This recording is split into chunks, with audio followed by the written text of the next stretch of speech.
Հանրային ծառայությունները կարգավորող հանձնաժողովի այսօրվա նիստում պետք է քննարկվեր Հեցի Տաշիր կապիտալ ընկերությանը տրված լիցենզիայի դադարեցնելու կամ երկարացնելու մասին որոշումը, որը սկսվեց լարված իրավիճակում։ Մինչ նիստը սկսվել է, Հեցի գլխավոր տնօրենի նախկին պաշտոնակատար Դավիթ Ղազինյանը լրագրողների հետ զրույցում ասաց, որ Հեցի նկատմամբ վարչական վարույթի հետ Հեցի ժամանակավոր կառավարիչ Ռոմանոս Պետրոսյանը կապ չունի եւ նա չպետք է մասնակցի հանձնաժողովի նիստին։ Երբ Պետրոսյանը ՏԿ նախարարի հետ մտավ նիստերի դահլիճ, իրարանցում սկսվեց, Պետրոսյանը սկսեց վիճել լրագրողների ասելով, որ նրանք ոչնչոտում են իր աշխատանքը։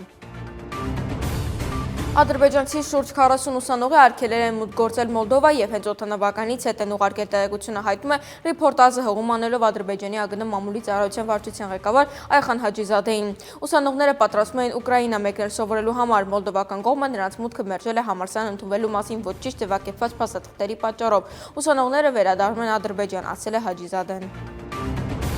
Նոյեմբերի 12-ին համացանցում տեսանյութեր հրապարակվել, թե ինչպես է Երևանում Աճարյան փողոցից դեպի Միասնիկյան պողոտա ընթանալիս երկու ավտոմեքենա չարամոտոր են խախտում ճանապարհային երթևեկության կանոնները, հանդիպակաց երթևեկելով վթարային իրավիճակ ստեղծելով մյուս վարորդների համար։ Հրապարակումից կարճ ժամանակ անց Ներքին գործերի նախարարությունից արձագանքել էին եւ պարեկները ավտոմեքենաներից մեկը հայտնաբերել են, ինչից հետո ավտոմեքենան տեղափոխվել է հատուկ տարածք, ավելի ուշ գտել են նաեւ մյուս մեքենան, որի վարորդը 23-ամյա կին է եւ ենթարկվել է վարչական պատասխանատվության։ Այսօր քննչական կոմիտեում հարցաքննվել են Արագածոտնի թեմի հոգևորականներ Տեր Եղիշեկ Հաննա Բարսեղյանն ու Տեր Մուշեկ Հաննա Վահանյանը։ Նրանք հրավիրվել են որպես վկաներ ՔԿ-ում քննվող նոր քրեական վարույթի շրջանակներում։